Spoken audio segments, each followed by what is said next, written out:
A'udhu billahi minash shaitani rajim. Bismillahir rahmanir rahim. Assalamu alaikum wa rahmatullahi ta'ala wa barakatuh.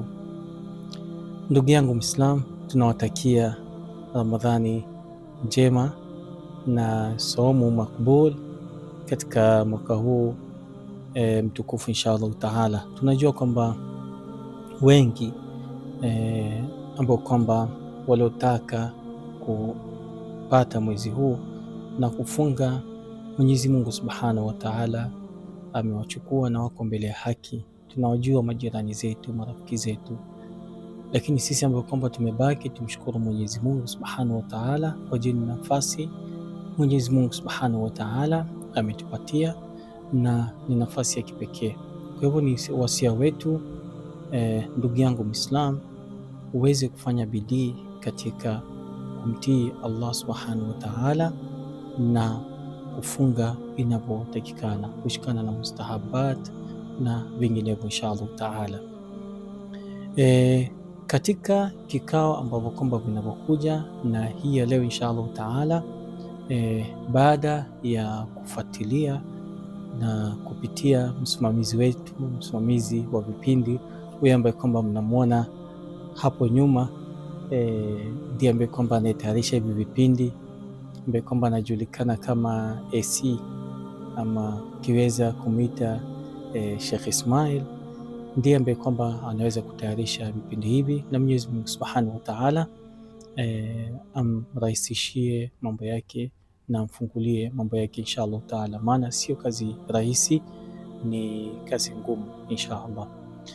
Na baada ya kufuatilia pia tukawa tuna mada kadhaa ambazo kwamba ilikuwa inafaa tuwe wenye kuweza kusimamia na kutoa, lakini mada ambazo kwamba zilipendekezwa zaidi ni mada mbili. Moja ni mada ambayo kwamba inahusiana na sheria kwa ujumla, na kwa upande ambao kwamba ni hasa ni sheria ya Mwenyezi Mungu Subhanahu wa Ta'ala, na mada nyingine ambayo kwamba ilipendekezwa pia ni mada ambayo inahusiana na wanasema pingu ya utumwa ambayo kwamba ni chain of slavery.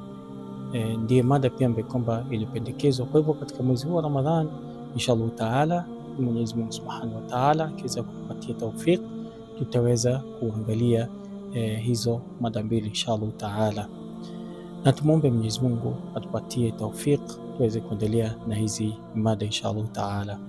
Mada ambayo kwamba tutakuwa wenye kuanza nayo ni mada ya sheria, ambayo kwamba ni ndefu kusema kweli, yani na inahitajia vikao vingi ili tuweze kufika katika natija ya mada hizi, maana ni mada miongoni mwa mada muhimu sana katika maisha ya mwanadamu na katika maisha ya Muislamu, yani inabeba wanadamu wote na hasa inabeba Muislamu pia.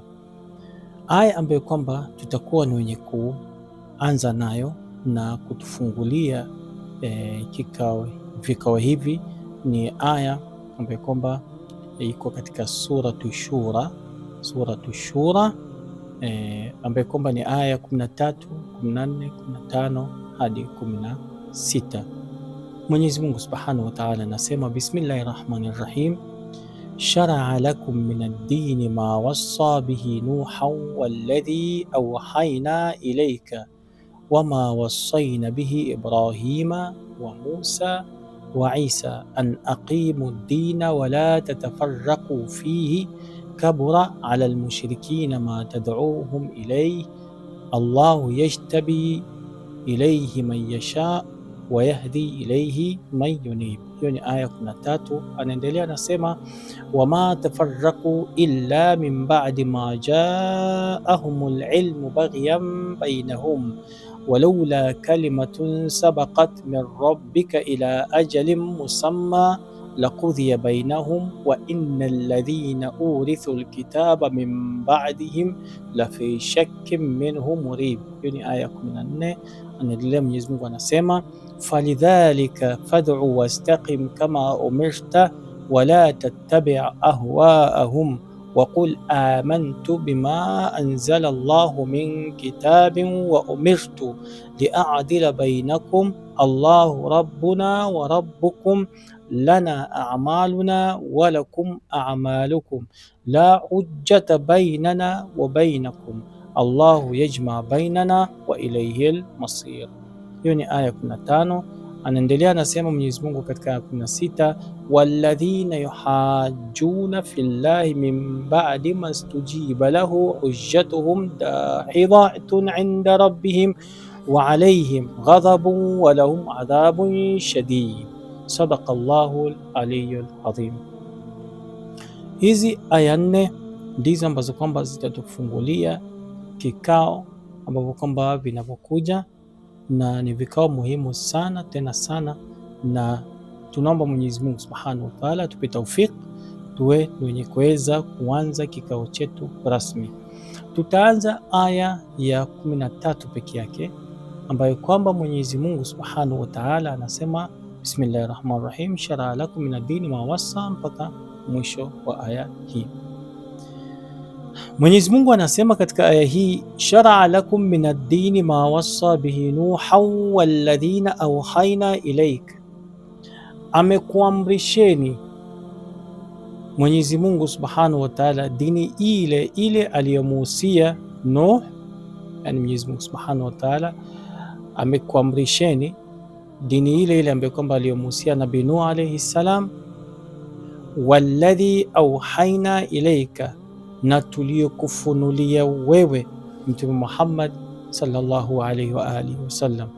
Sio peke yake, wama wasaina bihi Ibrahim, na tuliyowahusia Ibrahim wa Musa na Nabii Musa wa Isa na Nabii Isa. Hao ni watu watano. Wa kwanza kabisa Mwenyezi Mungu Subhanahu wa Ta'ala ameweza kutaja hapa Nabii Nuh. Wa pili ameweza kumtaja Nabii Muhammad sallallahu alaihi wa sallam yeye mwenyewe. Wa tatu ameweza kumtaja Nabii Ibrahim. Wa nne ameweza kumtaja Nabii Musa. Wa tano ameweza kumtaja Nabii Isa alayhi salam. Ameweza kuambia nini? Ameweza kuambia kwamba an aqimu dina, anasema kwamba na msimamishe dini, wala tatafarraqu, na wala msifarikiane kwayo, yani msifarikiane kwa hiyo dini. Kisha anaendelea kabura ala almushrikina ma tad'uuhum ilayhi, mpaka mwisho wa aya. Aya hii iko katika sura Shura kama vile tulivyosema, aya ya 14. Saizi ndugu yangu Muislam, tumejua kwamba tutaanza na aya 13 ambayo kwamba ni aya ambayo tutaendelea nayo katika bahath katika kikao hiki. Lakini kabla tuendelee na kabla tuanze, tungependa kueleza jinsi ya tutakavyoweza kufanya bahathi yetu na vipi tutakavyoweza kufanya bahathi yetu katika kikao hiki na katika vikao hivi ambavyo kwamba vinahusiana na kikao cha sheria ya Mwenyezi Mungu Subhanahu wa Ta'ala. Ya kwanza kabisa, tutakuwa ni wenye kusherehesha kwa kina zaidi, kwa ajili pia ni mwezi wa Qur'an. Tutakuwa ni wenye kusherehesha zaidi aya na makusudio ya Mwenyezi Mungu Subhanahu wa Ta'ala katika kutegemea vitabu vya tafsiri kutoka kwa maulama wetu mbalimbali, ili tufike katika makusudio ambayo kwamba tumeweka. Hatutachukua tu aya alafu tuelezee na ishe, la, ni lazima tufike katika kina ili tuweze kupata nini Mwenyezi Mungu Subhanahu wa Ta'ala anakusudia katika aya hii. Hiyo ni nukta kwanza. Kwa hivyo tutakuja na vitabu mbalimbali ili tuweze kufikia katika lengo. Ya pili ni kwamba tutakuwa ni wenye kuweza kuja na mifano vya kielimu ambao kwamba itakuwa ni mfano moja au mbili, na tutakuwa tunaelezea kabisa hii ni mfano na mfano huu ni kwa ajili ya makusudio fulani, na tumekuja na mfano huu kwa ajili ya kusudio fulani. Alafu nukta ya tatu, tutaweza sasa kuingia katika bahath ya kilugha ya baada ya kumaliza kusherehesha aya hizi 4 ambazo kwamba tumezisoma, tutakuja sasa na kuelezea kilugha nini maana ya sheria ambayo kwamba inakusudiwa katika aya hii, ama Uislamu kwa ujumla inakusudia nini na maana ya sheria ya Mwenyezi Mungu Subhanahu wa Ta'ala. Sasa baada ya kuelewa hivyo, turudi katika aya. Mwenyezi Mungu Subhanahu wa Ta'ala ambaye kwamba iko katika sura ya 13 anasema, sharaa lakum min ad-dini ma wasa bihi Nuha, amekuamrisheni dini ile ile aliyomuhusia Nabii Nuh, walladhi auhaina ilaik, na dini ambayo kwamba tumekufunulia wewe Mtume Muhammad sallallahu alaihi wa alihi wasallam, wama wasaina bihi Ibrahim, na tuliomuhusia Ibrahim wa Musa na Nabii Musa wa Isa na Nabii Isa, an aqimu dina, ya kuwa msimamishe dini, wala tatafarraku fina, wala msitofautiane wala msifarikiane kwayo. Mpaka hapa ndo tutaweza katika kikao hiki kuweza kutafsiri na kurudi katika vitabu vya maulamai tuweze kuona nini ambacho kwamba walichomaanisha na Mwenyezi Mungu anamaanisha nini. Tutaweza kwanza kabisa katika kikao hiki kurudi katika tafsiri ya mmoja wa maulamaa wetu ambaye kwamba anajulikana kuwa ni sahib, yani mwenye Tafsirul Mizan, ambaye kwamba anajulikana kuwa ni Al-Allama Tabatabai. Naam, kuna vitabu vingine ambavyo kwamba baadaye tutakavyoviona wameweza kutafsiri vipi aya hii, ndio tuweze kufikia katika natija kwa nini tumekuja na aya hii. Sasa anasema kwamba kauli ya Mwenyezi Mungu Subhanahu wa Ta'ala, sharaa lakum, amekuwa ni mwenye kuwabainishieni na au kukuamrishieni dini nyinyi, ambaye kwamba aliyomuhusia Nabii Nuh na mpaka mwisho. Anasema kwamba yuqalu, Saida anasema kwamba yuqalu, inasemekana kuwa au imesemekana kuwa, sharaa tariq, katika lugha ya Kiarabu hii neno sharaa, ukisema neno sharaa amekuja na mfano, anasema sharaa tariqa. Utakaposema katika lugha ya Kiarabu kwamba sharaa tariqa, nini maana yake? Au ukisema sharaa tariqa shar'an, shar'an hapa ni masdar katika lugha ya Kiarabu. Sasa hii maana yake ni nini? Anasema Said kwamba maana yake sawahu, yani ameitengeza njia na ameweza kuweka ile. Wakati mwingine tunaona kwamba katika njia mtu anaitengeza, kama kulikuwa kuna njia anakuja anakata upande huu, anakata kwa upande huu, anainyoosha mpaka inakuwa ni yenye kuonekana kwamba ni njia. Kwa hivyo akisema sharaa tariqa shar'an, maana yake ni nini? Yani wadhihan bayinan, sawahu tariqan, yani ameifanya kuwa ni njia, wadhihan iliyokuwa wazi, bayinan na iliyokuwa bainifu. Ndio maana ametumia jina hiyo sharaa. Qala Ar-Raghib, amekuja tena na mfano wa Ar-Raghib. Ar-Raghib ni kitabu, ni mwanachuoni ambaye kwamba anajulikana kuwa ni Ar-Raghib Al-Asfahani, ambaye kwamba ana kitabu kinachoitwa Tafsirul Mufradat, ambacho ni kitabu kikubwa, na kama ni mfuatiliaji mzuri na msomi, ni vizuri sana uwe ni mwenye kurejelea katika hiki kitabu. Ni mzuri sana cha kuweza kutafsiri maneno ambayo kwamba inatumika katika Qur'an. Ni kama kamusi ya alfadh ama kamusi za lafdhi zinazotumika katika Qur'ani tukufu. Anasema qala Ar-Raghib, anasema Ar-Raghib alwasiya, hapa anatumia neno alwasiya. Tumeona kwamba ashamaliza Sayyid kutafsiri nini maana ya sharaa. Hapa maana ya sharaa, maana yake ni bayana, yani amewabainishieni, amewapambanulieni, amewadhihirishieni. Sasa anakuja na kilma ya pili, ambaye kwamba kilma ya pili katika aya Mwenyezi Mungu anasema sharaa lakum min ad-dini ma wassa. Sasa anakuja na hii neno wassa, tayari amemaliza sharaa, anakuja na maana ya nini? Na maana ya wassa. Wassa maana yake katika lugha ya Kiswahili alihusia. Wassa ambaye kwamba iko katika mizani yake katika lugha ya Kiarabu ni faala, ni faala. Wassa ni faala. Asili ya hii fi'il, asili ya kitendo ni wasa, ni wasa ndo asili yake, lakini sasa imefanywa tadhif, yani imeongezwa shadda katikati ikawa ni wasa, na hiyo ndo mizani imekuja nyingi katika Qur'ani, kwamba asili ni wasa. Sasa hii wasa asili yake nyingi sana sana haijatumika katika Qur'an, lakini imetumika katika Qur'ani mizani mbili sana sana, ausa na wasa. Sasa hapa katika aya hii imetumiwa wasa, kwa hivyo ndo maana anasema hii neno wasa, yani amehusia. Raghib al-Isfahani katika tafsiri al-mufradat anasema al-wasiya. Hii neno al-wasiya ni nini? At-taqaddumu ila al-ghayr bima ya'mal, ni kumwelezea mwenzako kitu ambacho kwamba atakachofanya, muqtarinan, ikiwa inaambatana na nini?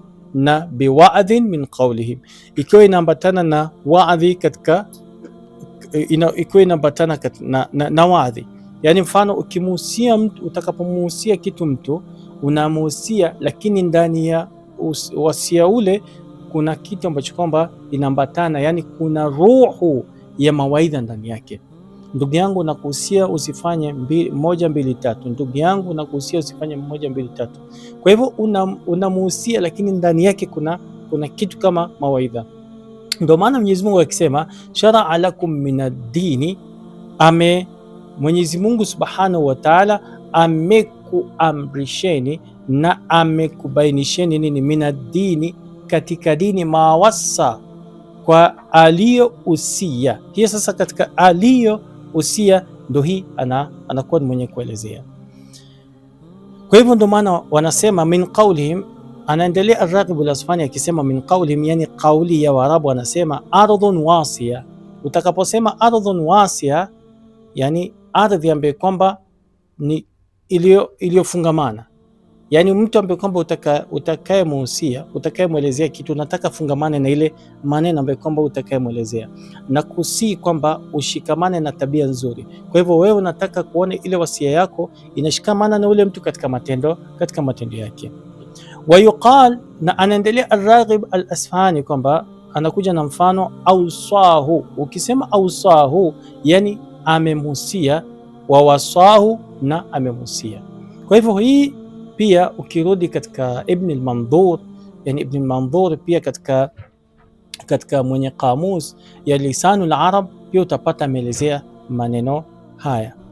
Lakini anasema sasa turudi kwa Sheikh, kwamba kwa Sayyid maneno yake anasema, yani kwa mwenye tafsir al-Mizan anasema wa fi maanahu, na katika maana yake ni nini? Ni kwamba ishara, Mwenyezi Mungu Subhanahu wa Ta'ala anataka kuonesha bil ahamiyya, yani umuhimu wa maneno yale ambayo kwamba amekuwa ni mwenye kuhusia Nabii Nuh, amekuwa ni mwenye kuhusia Nabii Ibrahim na Nabii Musa alayhi salam na Nabii Isa. Sio kwamba tu wasia, lakini anataka kuonesha umuhimu wa wasia huo.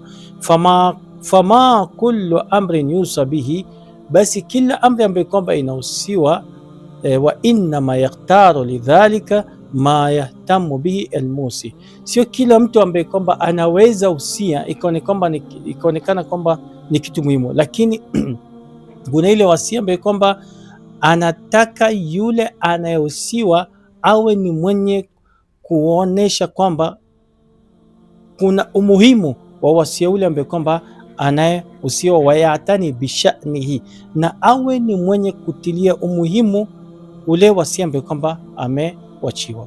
Faqauluhu, anaendelea Said katika tafsirul Mizan akisema kwamba faqauluhu, kwani kauli yake Mwenyezi Mungu Subhanahu wa Ta'ala akisema sharaa lakum min ad-dini ma wassa bi Nuhan, sasa anakuja na natija, anasema bayana. Maana ya sharaa hapa maana yake nini? Bayana. Kwa hivyo ukisema sharaa lakum, maana yake nini? bayyana lakum, yani amewabainishieni, au maana nyingine kuwabainisheni, wa awdaha lakum, yani amewapambanulieni, min ad-dini, amewapambanulieni katika dini, wa huwa sunnatul hayat, ambaye kwamba hii dini ni sunna ya maisha ambaye kwamba sisi tunaishi.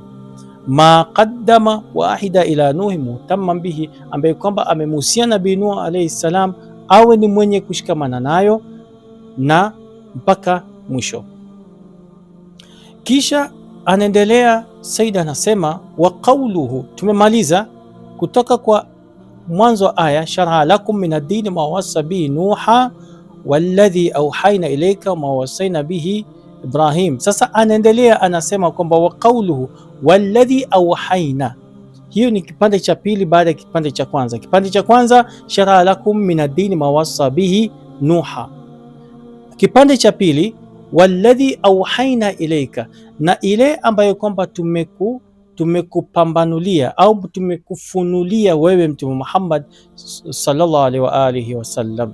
Baada ya kumaliza Nabii Nuh anakuja kwa Mtume Muhammad sallallahu alaihi wa alihi wasallam, anasema kwamba ni dhahirul muqabala, inaonyesha wazi kwamba baina wa baina Nuh anna almurad, yakuwa muradi, yakuwa maana ya aya hii bima uhiya ilayhi, kwa ile ambayo kwamba alofunuliwa Mtume Muhammad sallallahu alaihi wa alihi wasallam, makhtasat bi shari'atuhu min almaarifi wal ahkam, yani dini yake na kitu alichofunuliwa inahusiana na nini? Na sheria, min almaarif wal ahkam, yani katika nukta ambazo kwamba zinahusiana na maarif. Yani maarif ni ile kuwa na elimu mbalimbali ya dini na hukum ambazo kwamba zinahusiana na hizo maarif.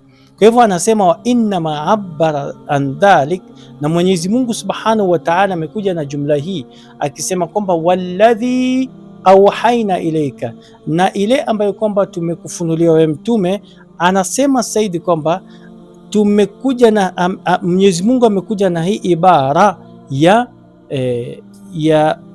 wahi, ya ufunuo, bila ya kuja na ibara ya wasia. Kwa ajili Mwenyezi Mungu Subhanahu wa Ta'ala mbele ameendelea wasaina, na tumemuhusia, lakini kwa Mtume Muhammad sallallahu alaihi wa alihi wasallam hajakuja na ibara ya kusema kwamba na tumekuhusia wewe, lakini amekuja na ibara kwamba na tumekufunulia wewe.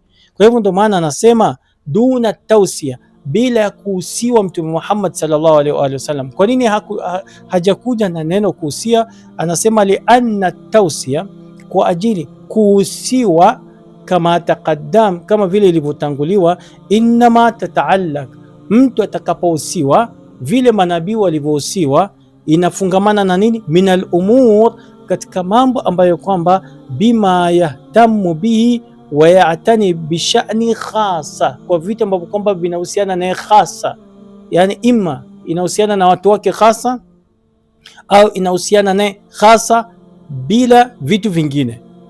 Wa huwa, nayo ni ahamul aqaid wal a'mal, ni kuwa na aqida, yani hii wasia ambayo kwamba manabii walihusiwa, Nabii Ibrahim, Nabii Musa, Nabii Isa walihusiwa ni nini? Ni aqaid na al-a'mal, ni akida tu na a'mal na zile ibada za kawaida.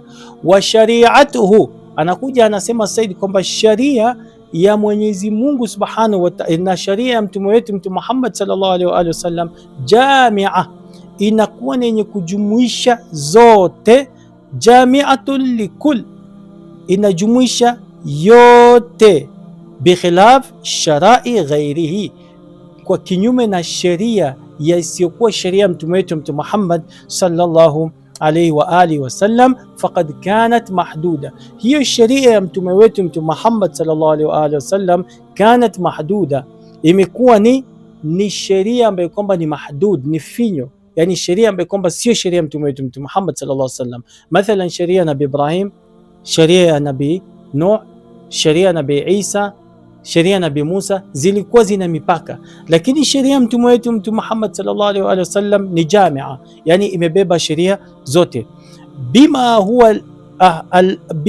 al-ahamu al-munasib lihali umamihim. Sheria manabii wengine ilikuwa inahusiana na umma wao, ilikuwa inahusiana na watu wao. Walmuwafiq limuballigh isti'dadihim. Mpaka hapa tumeshaona kwamba kwa nini Mwenyezi Mungu hajatumia wasia kwa mtume wetu katika hii aya, lakini ametumia wasia kwa manabii wengine. Tukapata natija kwamba amesema wawaswaina, ametumia wasia. Kwa nini? Kwa ajili ya wasia inakuwa ni ya kitu ambacho kwamba inahusiana na mtu yeye mwenyewe au na jamii yake, haiwi ni am.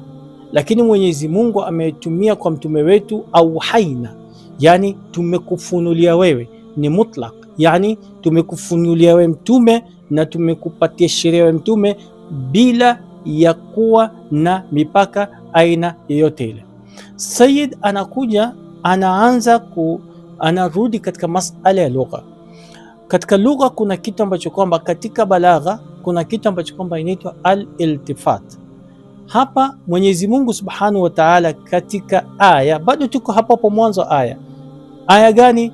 Aya 13 sura Shura, anasema sharaa lakum min ad-dini, Mwenyezi Mungu amewabainishieni katika dini mawasa, ile ambayo kwamba aliyohusia Nabii Nuh. Unaona ametumia neno amehusia Nabii Nuh na mbele kabisa, na amehusia na Nabii Ibrahim mbele kabisa, Nabii Musa na Nabii Isa. Hiyo kuhusia inahusiana na umma wao, lakini kwa mtume wetu amesema walladhi auhaina ilaik, na ile ambayo kwamba tumekufunulia wewe. Sasa hapa kuna nukta ya kibalagha. Kwa nini Mwenyezi Mungu Subhanahu wa Ta'ala amesema walladhi auhaina ilaik? Yani ni kama Mwenyezi Mungu alikuwa anaongea kuhusiana na watu ambao kwamba ni katika lugha tunasema kuna mukhatab, kuna yule anayehutubiwa na kuna yule anayeongelewa, mtu wa tatu ambaye kwamba ni ghaib. Sasa hapa Mwenyezi Mungu ameongea kuhusiana na ghaib, watu ambao kwamba hawako, ambaye kwamba na kina Nabii Ibrahim, Nabii Nuh na Nabii Isa na Nabii Musa, lakini kisha akamgeukia mtume wetu Mtume Muhammad sallallahu alaihi wasallam akamwambia walladhi auhaina ilaik.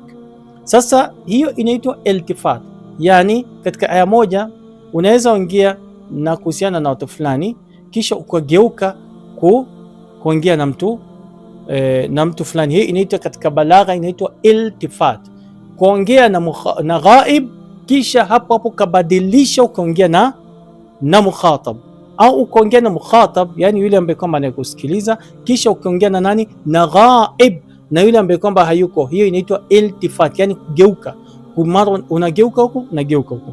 Sasa anasema wal iltifat fi qawlihi, na hiyo hali ya kugeuka katika kauli yake Mwenyezi Mungu Subhanahu wa Ta'ala akisema walladhi auhaina, na ile ambaye kwamba tumekufunulia wewe mtume. Hapa anasema Sayyid minal ghaiba, kutoka kwa mtu ambaye kwamba hayuko, ila takallum, kwa mtu ambaye kwamba yani kwa yeye mwenyewe, ma'al ghair, kwa yule ambaye kwamba asiyekuwa hapo.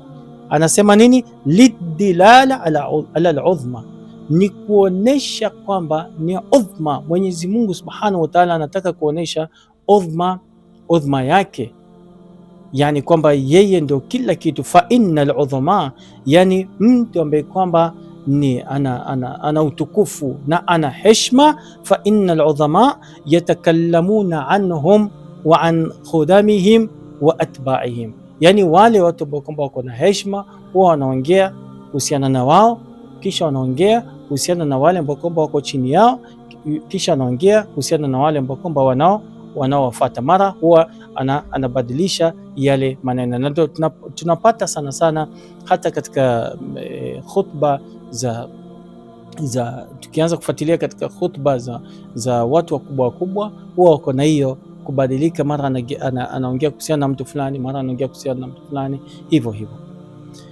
Kisha anaendelea Sayyid al-Allama akisema kwamba wa qawluhu. Sasa hapa washamaliza walladhi auhaina, amemaliza kwanza sharaa lakum min ad-dini ma wasa bihi Nuhan, ya Nabii Nuh amemaliza, kisha akakuja walladhi auhaina ya pili akamaliza. Sasa anakuja ya tatu, wama wasaina, na ile ambayo kwamba tumewahusia nani? Wama wasaina bi Ibrahim wa Musa wa Isa, na ile ambayo kwamba tumemwahusia Ibrahim, Nabii Ibrahim wa Musa wa Isa.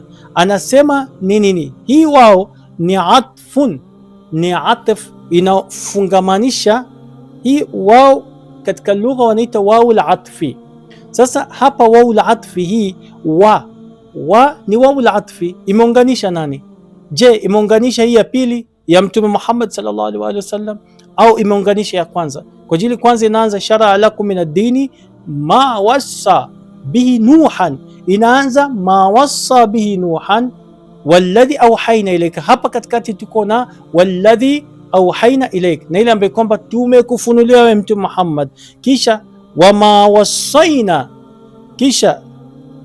wasaina bihi Ibrahima wa Musa wa Isa. Hapa katikati tuna walladhi awhayna ilayk, alafu mwanzo tuna wama wasa na mwisho tuna wama wasa. Sasa hii wao inafungamanisha nani? Hii wao ya mwisho inaunganisha nani?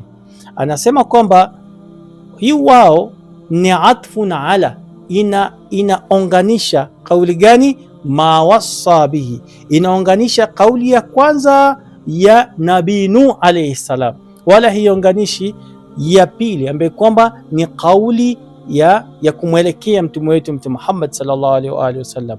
Na maana yake nini? Wal muradu bihi ma sharaa li kulli wahidin minhum alayhim assalam.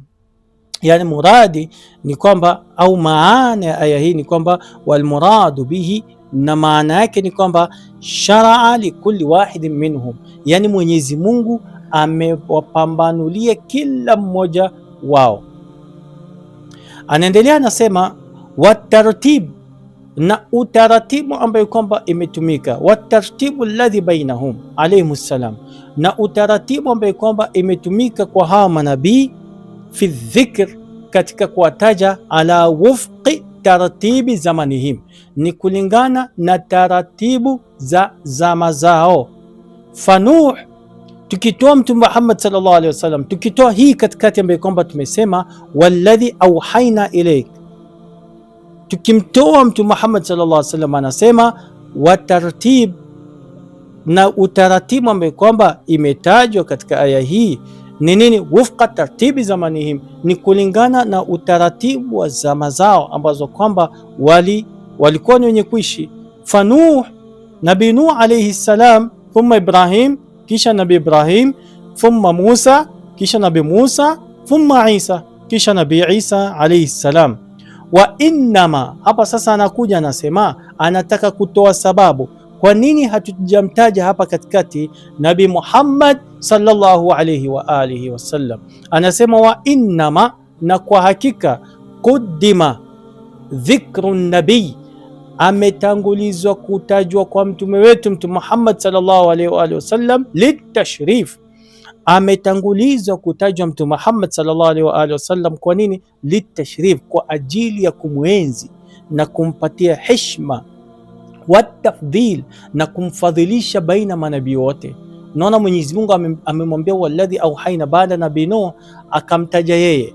Sasa inamaanisha kwamba baada yake amemtaja Nabii Ibrahim, kisha amemtaja Nabii Musa alayhi salam, kisha amemtaja Nabii Isa, wakati ambapo kwamba yeye ndiye ambaye kwamba ilikuwa inafaa kwa mwisho. Yani ilikuwa tukitaka kuweka aya ilikuwa iwe hivi: shar'a lakum min ad-dini ma wassa bihi Nuhan, kisha wa ma wassa bihi Ibrahima, kisha wa Musa wa Isa, alafu walladhi auhaina ilayk. Ilikuwa iwe hivyo, lakini sasa imekadimishwa hii walladhi auhaina ilayka, na imewekwa katikati baina ya wasia wa kwanza wa Nabii Musa na wa Nabii Nuh alayhi salam, na wasia wa Nabii Ibrahim na Musa na Nabii Isa.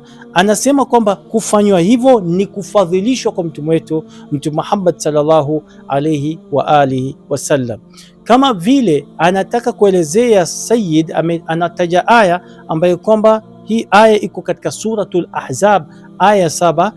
Tutakuwa wenye kupitia, ambayo kwamba pengine baadaye tutakuwa wenye kusherehesha zaidi. Anasema Bismillahir Rahmanir Rahim, anataka tu kutoa mfano wa hiyo tafdhil ya kumfadhilisha mtume wetu. Wa idh akhadhna minan nabiyina mithaqahum wa minka, na tulipochukua ahadi kutoka kwa manabii wote na kutoka kwako wewe, yani kutoka kwako wewe Mtume Muhammad sallallahu alaihi wa alihi wasallam. Hapa anataka kuonesha kwamba mtume wetu amefadhilishwa zaidi kuliko mitume wote ambayo kwamba waliotangulia. Sasa hapa ndo anasema wa minka, na tulichukua pia mithaq kutoka kwako Mtume Muhammad sallallahu alaihi wasallam. Angalia, Mwenyezi Mungu anataja wa min Nuhin, na kutoka kwa Nabii Nuh, wakati Nabii Nuh ilikuwa inafaa kuja kabla Nabii Muhammad sallallahu alaihi wasallam, lakini amemtanguliza Nabii Muhammad sallallahu alaihi wasallam kwa ajili ya kumfadhilisha.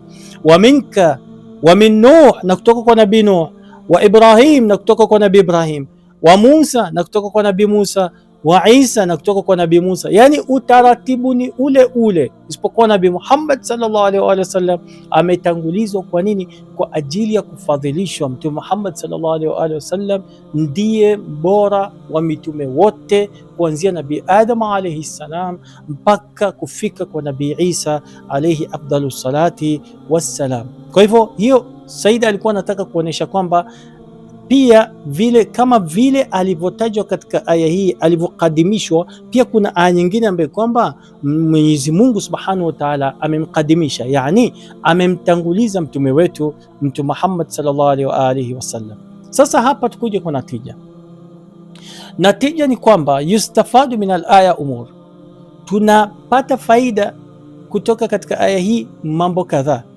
Ya kwanza kabisa ni kwamba anna siyaq, ya kuwa ule mtiririko wa aya ambayo kwamba tumeuona, bima annahu yufidu al-imtinan wa khasa bin nadhar ila dhili al-aya wal aya taliya yu'ti.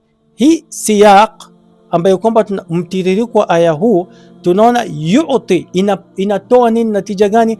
Anna sharia, ya kwamba sharia almuhammadiya, ya kwamba sharia ya mtume wetu Mtume Muhammad sallallahu alaihi wasallam, jamia, imekuwa ni yenye kubeba sheria zote. Jamia lisharaya, imekuwa ni yenye kubeba sheria zote almadhiya, zilizopita zote. Wala yunafihi, wala hakuna kitu ambacho kwamba inayopinga na inakataa nukta hiyo, tukiwa tuko na dalili ambayo kwamba Mwenyezi Mungu Subhanahu wa Ta'ala anasema likullin ja'alna minkum shir'atan wa minhaja, mpaka mwisho anasema lianna kauna sharia khasa la yunafi jami'iyataha. Kisha anakuja na nukta ya pili, anasema anna sharaia, ya kuwa sheria zote ya Mwenyezi Mungu Subhanahu wa Ta'ala almuntasiba ila alwahi inma hiya shari'atu Nuh. Sasa hapa anakuja na natija, anasema kwamba sheria zote ambazo kwamba zimetoka kwa Mwenyezi Mungu Subhanahu wa Ta'ala, ambazo kwamba zimepita katika wahi kutoka kwa Allah Subhanahu wa Ta'ala, ni sheria ya nani?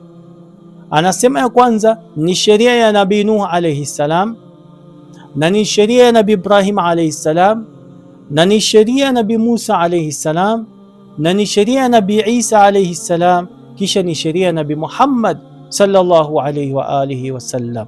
Kwa hivyo anasema kwamba sheria ambazo kwamba zimepita kupitia wahi ni kupitia hizi sheria za hawa manabii watano. Idh lau kana hunaka ghairuha, lau ingekuwa kuna sheria nyingine ambayo kwamba haikushuka au ingekuwa kuna sheria nyingine ambazo kwamba sio hizo ambazo kwamba tumezitaja, ingekuwa nenye kutajwa. Lakini wakati ambayo kwamba haikutajwa, basi tunakuja na natija Qur'ani nzima kwamba sheria zilizokuja na wahi ambazo kwamba zinajulikana ni hizi tano: sheria ya Nabii Nuh alayhi salam, sheria ya Nabii Musa alayhi salam, ya Nabii Isa alayhi salam, ya Nabii Musa alayhi salam, na nabii wetu Mtume Muhammad sallallahu alayhi wa alihi wasallam. Sasa natija, bado tunaendelea na natija. Natija ni kwamba walazim dhalik, na inatufikisha katika natija ya maneno hayo ambayo kwamba tumetangulia. Awalan, ya kwanza kwamba anna, ya kuwa la shari'ata, hamna sheria aina yote ile kabla Nuh, yani kabla Nabii Nuh alayhi salam hakuna sheria.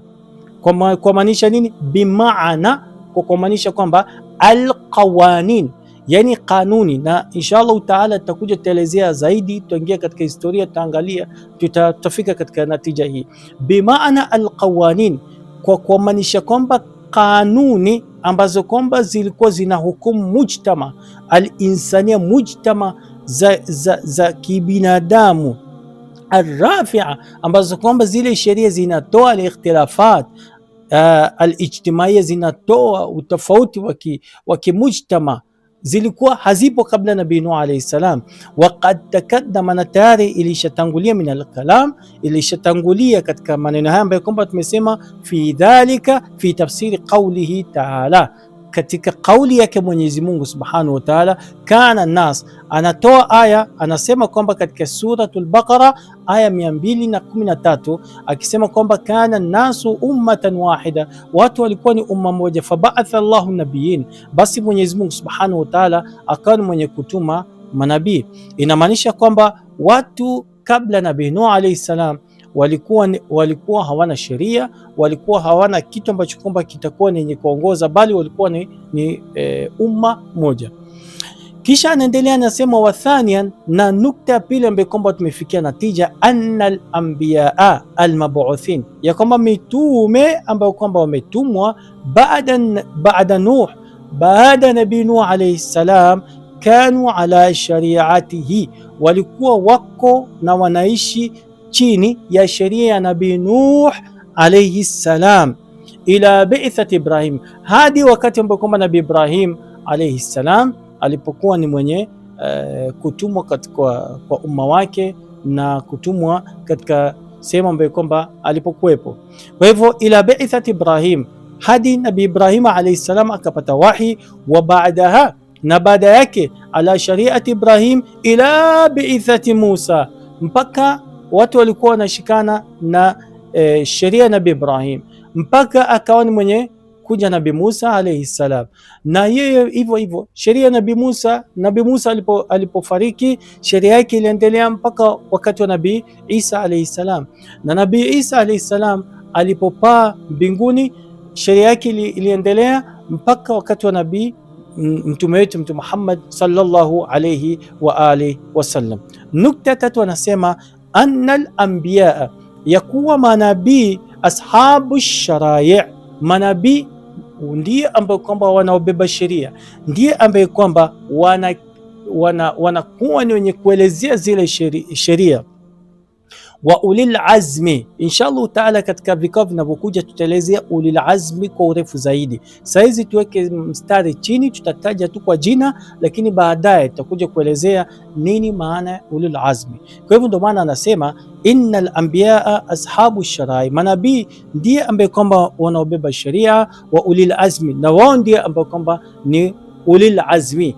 Hum, hao ambao kwamba ni ulil azmi ni kina nani? Ni hao tano ambao kwamba tumewataja nyuma fil aya, ambao kwamba wametajwa katika aya, ambao kwamba ni Nabii Ibrahim, ambao kwamba Nabii Nuh alayhi salam, ambao kwamba ni Nabii ambao kwamba Nabii Isa alayhi salam, ambao kwamba Nabii Musa alayhi salam, na nabii wetu Nabii Muhammad sallallahu alayhi wa alihi wasallam. Anakuja anasema, kwa nini tumesema hivyo?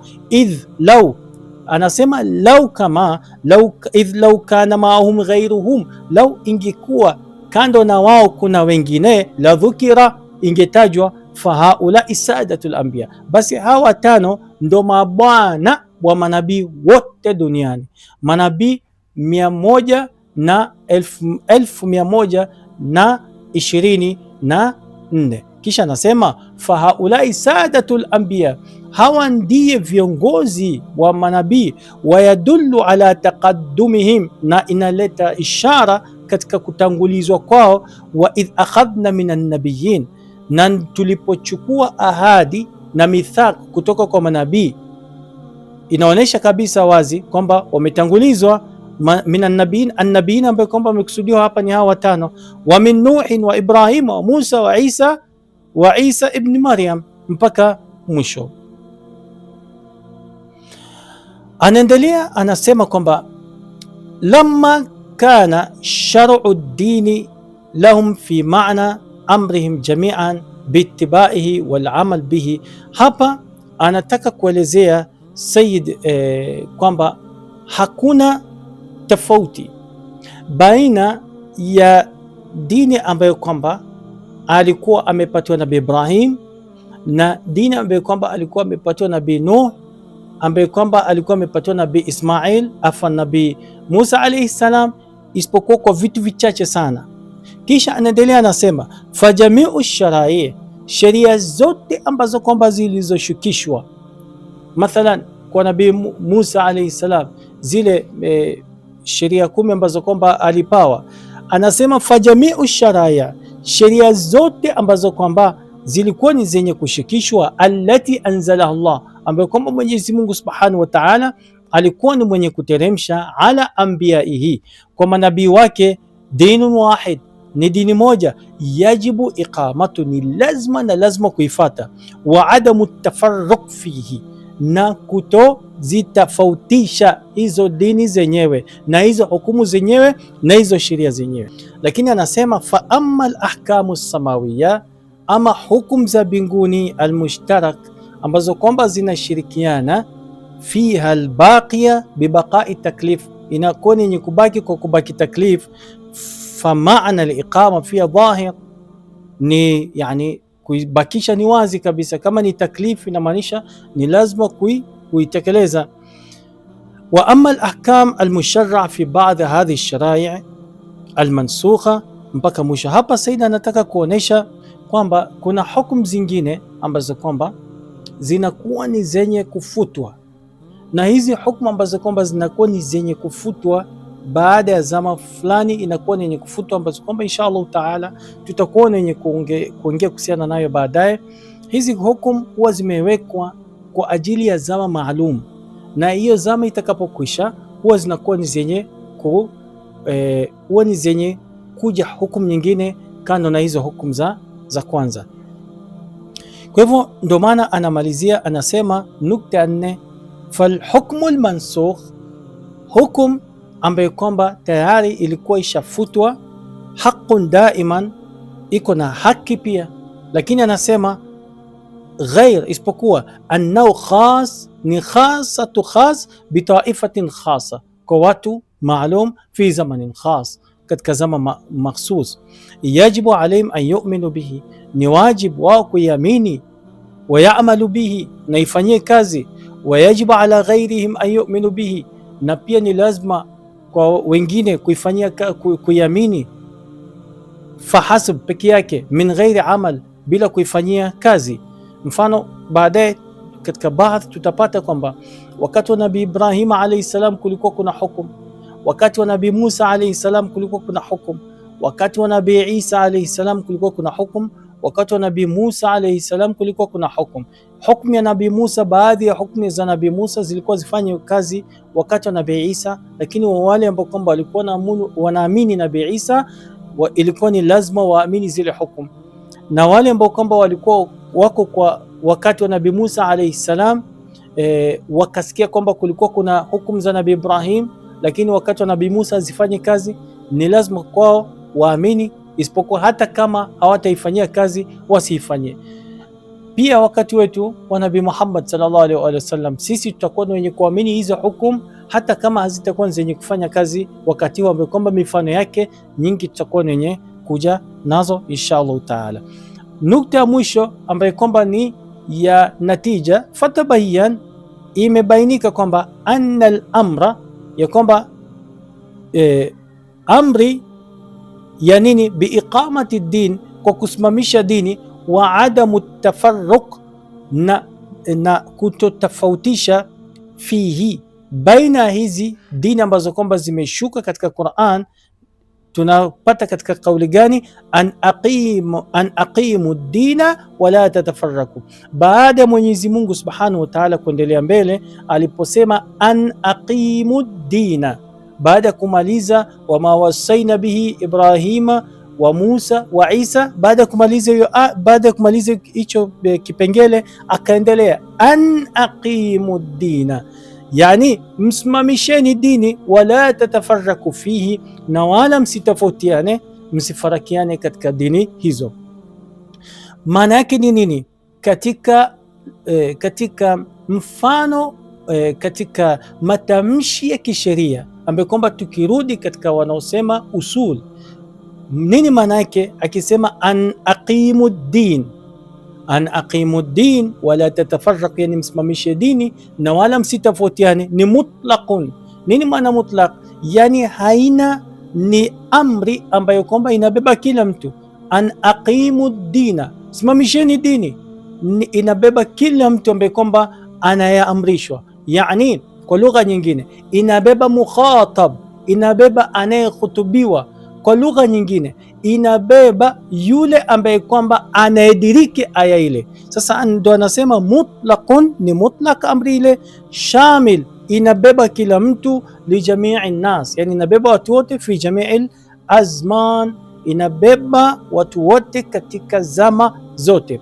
Ni mfano wa Qur'an, inabeba kila mtu katika zama ya kuanzia wakati wa Mtume Muhammad sallallahu alaihi wa alihi wasallam mpaka siku ya Kiyama. Kwa hivyo akisema Mwenyezi Mungu sallu, yani salini, inamaanisha ni kila mtu ambaye kwamba yuko katika zama zile ni lazima awe ni mwenye kusali, kuanzia azaliwe na asikie amri ile mpaka afariki, ni lazima kwake kusali. Si yeye peke yake, na wale ambao kwamba watakuja baada yake, si yeye peke yake, kuanzia ile zama ya Qur'ani mpaka mwisho ya Kiyama.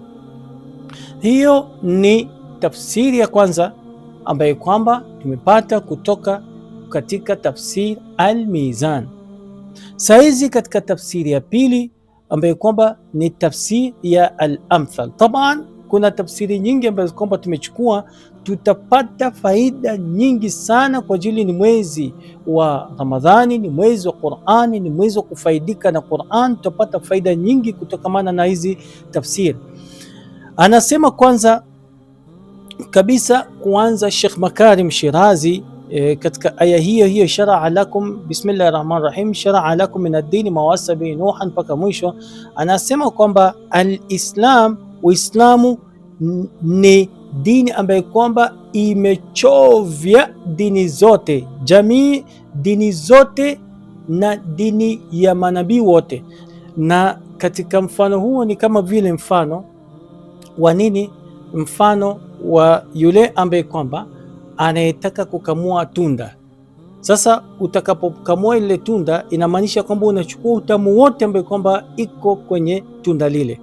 Sasa Uislamu ni hivyo, imebeba hukumu zote na dini zote, kuanzia wakati wa Nabii Adam alayhi salam, kuanzia wakati wa Nabii Nuh alayhi salam, kuanzia wakati wa Nabii Ibrahim alayhi salam, Nabii Musa, Nabii Isa, mpaka wakati wa Nabii Muhammad sallallahu alaihi wasallam. Uislamu imebeba maalumati na hukumu zote ambazo kwamba zilikuwa zenye kuanzia mwanzo. Sasa anasema kwamba bima ya kuwa kwamba anna al-adida min buhuth hadhihi sura. Sasa yeye pia anaanza kufanya bahthi yake katika aya hii. Anasema kwamba anna al-adida min buhuth hadhihi sura tataallaq bil mushrikin, ya kwamba aya hii ambayo kwamba au aya hizi ambazo kwamba ziko katika sura hii inafungamana na washirikina. Wa anna al-ayati sabika, aya ambazo kwamba zilikuja kabla aya hii, kanat tatahaddath an nafsi hadha al-mawdhu, aya ambazo kwamba zilikuwa kabla aya hii sharaa lakum min ad-din, zilikuwa zinaongea kuhusiana tu na hii maudhu. Sasa anasema lidha, kwa hivyo fa innal ayati, hakika aya allati ambazo kwamba nabahathuha tubayyin hadhihi alhaqiqa, aya ambazo kwamba tunazifanyia uchambuzi na tunakuwa ni wenye kuzifuatilia na kuzichambua, inabainisha uhakika huu ambayo kwamba ni anna da'wat alislam, ya kwamba dawa ya Uislam ila tauhid, dawa ya Uislamu ya dini ya Kiislam ila tauhid, kwenda kwa tauhid, laysa da'wa jadida, sio da'wa mpya. Yani Uislam wakati ambao kwamba mtume wetu Mtume Muhammad sallallahu alaihi wa alihi wasallam alipokuja na akaanza kuambia washirikina wa Makka kwamba qulu, semeni la ilaha illa Allah, hakuna Mwenyezi Mungu isipokuwa nani? Illa Allah, isipokuwa Mwenyezi Mungu ambaye kwamba ni Allah, semeni hivyo. Hiyo si da'wa jadida, hiyo sio da'wa mpya, bali pia manabii wengine walikuwa ni wenye kulinganiana na onwani hiyo. Anasema innaha, hakika da'wa hii ya Uislam da'watu jami'il anbiya, ni da'wa ya manabii wote ulil azmi, ambayo kwamba tumewataja kabla muda mfupi, ya Nabii Ibrahim, ya Nabii Musa, ya Nabii Isa, ya Nabii mtume wetu pia Mtume Muhammad sallallahu alaihi wa alihi wasallam. Kisha anaendelea, walaysa aslu tauhidi fahasab, na sio asili ya tauhid peke yake, bali anasema inna jamia da'awati al-anbiya fi al-qadaya al-asasiyya wa fi mukhtalaf al-adyan as-samawiyya kanat wahida. Sio pia katika tauhid peke yake Uislamu imekuja kuifanyia da'wa, na ndio maana iwe sawa na manabii wengine, bali katika mambo mengine yote pia ilikuwa ni kitu kimoja. Ndio maana anaanza shekhe akisema kwamba Bismillahir Rahmanir Rahim katika aya hii, shara'a lakum min ad-dini ma wassa bihi Nuha walladhi huwa awwalu nabii min ulil azm.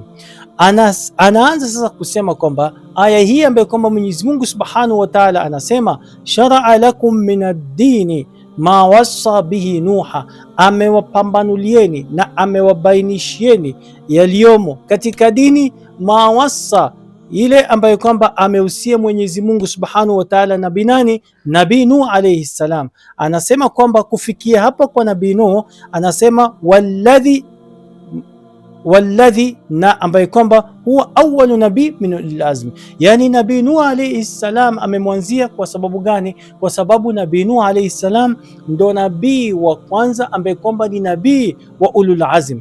Na pia anakuja anasema Sheikh kwamba walladhi awhayna, hii nukta ya pili baada ya nukta ya kwanza, baada ya kipande cha kwanza, shara'a lakum min ad-dini ma wassa bihi Nuhan, kisha wachana na hiyo, twende ya pili, walladhi awhayna ilayka, na ile ambayo kwamba tumekufunulia wewe Mtume Muhammad sallallahu alaihi wa alihi wasallam. Kisha anaendelea, wama wasaina nabii Ibrahima, na tuliohusia Nabii Ibrahim na Musa wa Isa.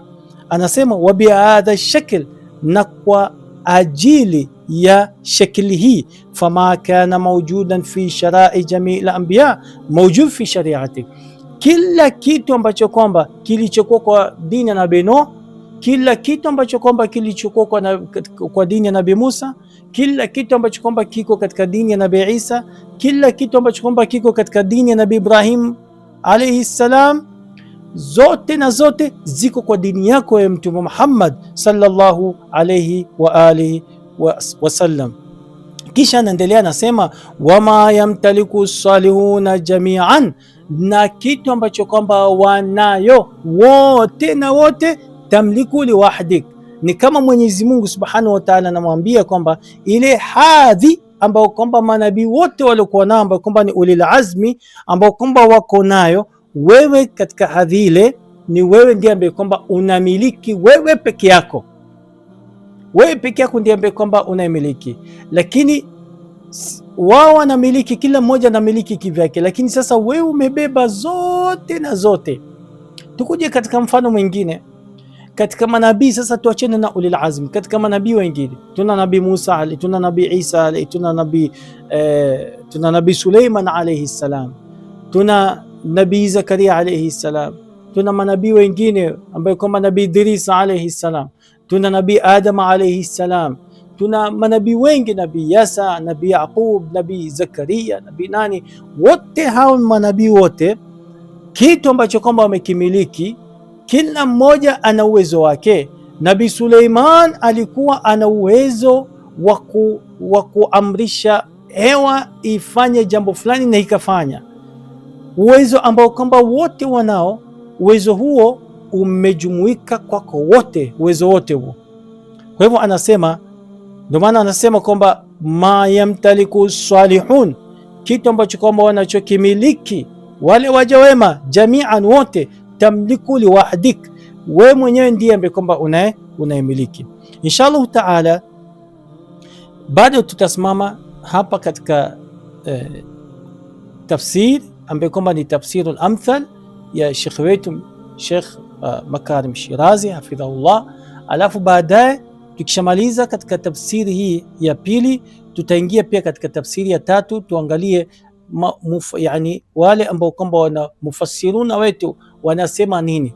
kisha turudi katika historia, alafu inshallah kuanzia hapo ndo tuanze bahath yetu inshallah taala. Tuombe Mwenyezi Mungu Subhanahu wa Ta'ala atakabali amali zetu, atakabali saumu zetu, atakabali funga zetu. Wassalamu alaikum wa rahmatullahi ta'ala wa barakatuh.